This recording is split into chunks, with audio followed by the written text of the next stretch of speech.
ଜୟ ସୂର୍ଯ୍ୟନାରାୟଣ ନମ, ଜୟ ମା ଧରିତ୍ରୀ ମାତା ନମ। ଏ ଦେଖ ସିନ୍ଦୁର ଦେବତା ସୂର୍ଯ୍ୟନାରାୟଣ ଆସିଗଲେଣି ଆଉ ସୁପ୍ରଭାତ ହୋଇଗଲାଣି। ଏଇ ପକ୍ଷୀମାନେ ଆମର ଚାଉଳ ଖାଉଛନ୍ତି, ପାରା ପକ୍ଷୀମାନେ ଖାଉଛନ୍ତି। ଆଉ ଆଜି ସୁପ୍ରଭାତରେ ଆଲୋଚନା କରିବା ଆମ ହିନ୍ଦୁ ଧର୍ମରେ ଜନସଂଖ୍ୟା କାହିଁକି କମୁଛି, ୟାର ମୁଖ୍ୟ କାରଣ କ'ଣ। ସାରା ଭାରତୀୟ ହିନ୍ଦୁସ୍ତାନୀଙ୍କୁ ମୋର ଗୁହାରି।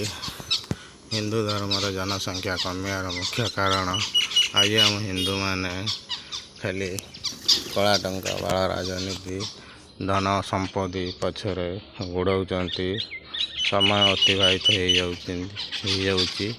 ଏହି ସମୟରେ ସଂସାର ନ କରି ପଇସା ଧନ ରତ୍ନ ପଛରେ ଗୋଡ଼ଉଛନ୍ତି। ଆଉ ସଂସାର କରିବା ସମୟରେ ମିଛ ପ୍ରେମ କରିକି କାମନା ବାସନାରେ ବଶବର୍ତ୍ତୀ ହୋଇ ମିଛ ପ୍ରେମ କରିକି ମେଡ଼ିସିନ ଖାଇକି ନଷ୍ଟ କରୁଛନ୍ତି, ଗର୍ଭ ନଷ୍ଟ କରୁଛନ୍ତି।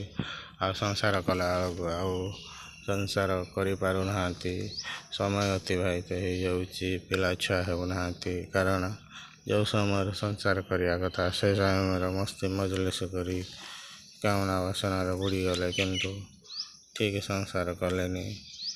ଆଉ ସଂସାର କରିବାର ଗୋଟେ ସମୟ ସୀମା ଥାଏ। ଝିଅମାନେ ସଂସାର ଏଇ ଶୁଣିବା ଯୁଗରେ ଆଗ ତ କମ୍ ଅଶିକ୍ଷିତ ଥିଲେ, 14, 12 ବର୍ଷ, 15 ବର୍ଷ, 16 ବର୍ଷରୁ ବାହା ହେଉଥିଲେ। ଏମାନଙ୍କର ଅଧିକା ପିଲା ଛୁଆ ହେଉଥିଲା 10, 12, 15। ଆଗରୁ ଆମ ବାପ ସେମାନେ ସେତେବେଳେ ଅଶିକ୍ଷିତ ଥିଲେ, ଆଉ ସେଥିପାଇଁ ସେମାନେ ଅଧିକା ପିଲା ଛୁଆ ଜନ୍ମ କଲେ। ସେ ଅଧିକା ପିଲା ନ ହେଉ, ତଥାପି ବଂଶ ରକ୍ଷା କରିବା ପାଇଁ, ହିନ୍ଦୁତ୍ୱକୁ ରକ୍ଷା କରିବା ପାଇଁ ଆମ ଭାରତ ବର୍ଷରେ ହିନ୍ଦୁ ସଂଖ୍ୟା ଯେମିତି କମୁଛି, ତଥାପି ବର୍ତ୍ତମାନ ଆଜି ଯୁଗରେ ହିନ୍ଦୁ ଯଦି 4ଟା ପିଲା ନ ଜନ୍ମ କରୁଛି, ତାହେଲେ ଆଗାମୀ ଦିନ ହିନ୍ଦୁ ବଂଶ କମିଯିବ। ଆଉ ଯବନ କଂସେଇ ଚଣ୍ଡାଳ ଘୁଷପେଟା ମାନେ ଯବନ କଂସେଇ ଗୋମାଂସଖିଆ ଅସୁରମାନଙ୍କର ଯେମିତି ସଂଖ୍ୟା ବୃଦ୍ଧି କରୁଛନ୍ତି, ଆଗାମୀ ଦିନରେ ଆମ ଭାରତ ମାତାକୁ ଭାରତ ମାତାର ବିନାଶ କରି ଆମ ହିନ୍ଦୁମାନଙ୍କର ଧନ ସମ୍ପତ୍ତି ସବୁ ଲୁଟି ଖାଇବେ। ସେଥିପାଇଁ ହିନ୍ଦୁମାନଙ୍କୁ ମୋର ଗୁହାରି। ହିନ୍ଦୁ ଧର୍ମର ଝିଅମାନେ ପାଠ ପଢ଼ ପଛକେ, କିନ୍ତୁ 18 ବର୍ଷରେ ବିବାହ କର। ନିହାତି 40 ବର୍ଷ କି 35 ବର୍ଷ ପର୍ଯ୍ୟନ୍ତ 3 ବର୍ଷ ଗ୍ୟାପରେ ପିଲା ଛୁଆ ଜନ୍ମ କର। ନର୍ମାଲ ଜନ୍ମ କଲେ ଆପଣ 4ଟା 5ଟା ପିଲା ଜନ୍ମ କରିପାରିବେ। କିନ୍ତୁ ଆଜି ହିନ୍ଦୁ ଝିଅମାନେ ଜନ୍ମ କରିବା ପାଇଁ ଡରୁଛନ୍ତି। ମାନେ ଟିକେ କଷ୍ଟ ସହୁନାହାନ୍ତି। ଖାଲି ଟିକେ କଷ୍ଟ ଯନ୍ତ୍ରଣା ହେଲା ଆଉ ଆମକୁ ନେଇ ଚାଲ ମେଡ଼ିକାଲ, ଆମେ ସିଜରିଂ ହେଇପଡ଼ିମୁ।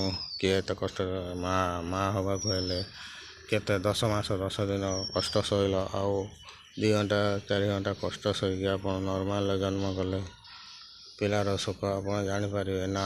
ମେଡ଼ିକାଲ ନେଇ ଚାଲ, ଆମକୁ କାଟିଦିଅ, ସାଙ୍ଗେ ସାଙ୍ଗେ ଜନ୍ମ କରିଦେବୁ। ଯାହାଫଳରେ କ'ଣ ହେଉଛି, ଆପଣ ସିଜରିଂ ବେଳେ ଯେଉଁ ଅକାଲୁଆ ଇଞ୍ଜେକ୍ସନ୍ ନେଲେ, ସେଇଟା ଆପଣଙ୍କ ଅଣ୍ଟା ବ୍ୟଥା କରିବ। ଯେମିତି 40 ବର୍ଷ ହେଇଯିବ ସେମିତି ଅଣ୍ଟା ପେନ୍ ବାହାରିବ, ଆଣ୍ଠୁ ଗଣ୍ଠି ପେନ୍ ବାହାରିବ। ସେଥିପାଇଁ ନର୍ମାଲ ପିଲା ଜନ୍ମ କରନ୍ତୁ। ଆପଣ ନର୍ମାଲ ଜନ୍ମ କଲେ 2ଟା 4ଟା 5ଟା ପିଲା ଜନ୍ମ କରିବା ପାଇଁ ଆପଣଙ୍କ ଇଚ୍ଛା ହେବ, କିନ୍ତୁ ଆପଣ ଯେଉଁ ସିଜରିଂ ହେଇ ପଡ଼ୁଛନ୍ତି, ସେଥିପାଇଁ ଆପଣ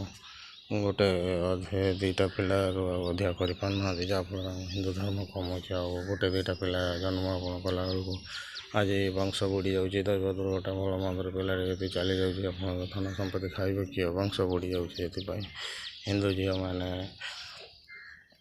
ଯୌବନ ଅବସ୍ଥାରେ ଆପଣ କାମନା ବାସନାକୁ ବଶବର୍ତ୍ତୀ ନ ହୋଇ ମିଛ ପ୍ରେମ ନ କରି ମେଡ଼ିସିନ ଖାଇ ଗର୍ଭ ନଷ୍ଟ ନ କରନ୍ତୁ। ଠିକ୍ 18 ବର୍ଷରେ ଆପଣ ବାହା ହୁଅନ୍ତୁ, ଆପଣ ପାଠ ପଢ଼ନ୍ତୁ, ଯାହା କରନ୍ତୁ। ଆପଣ ବିବାହ କରିସାରିଲା ପରେ ଆପଣ ଚାକିରି କର, ଆଉ ପାଠ ପଢ଼, ଉଚ୍ଚଶିକ୍ଷିତ ଆହୁରି ହୁଅ, କିନ୍ତୁ 18 ବର୍ଷ ଭିତରେ ନିହାତି ବାହା ହୁଅନ୍ତୁ। ଆପଣ ନିହାତି 4ଟା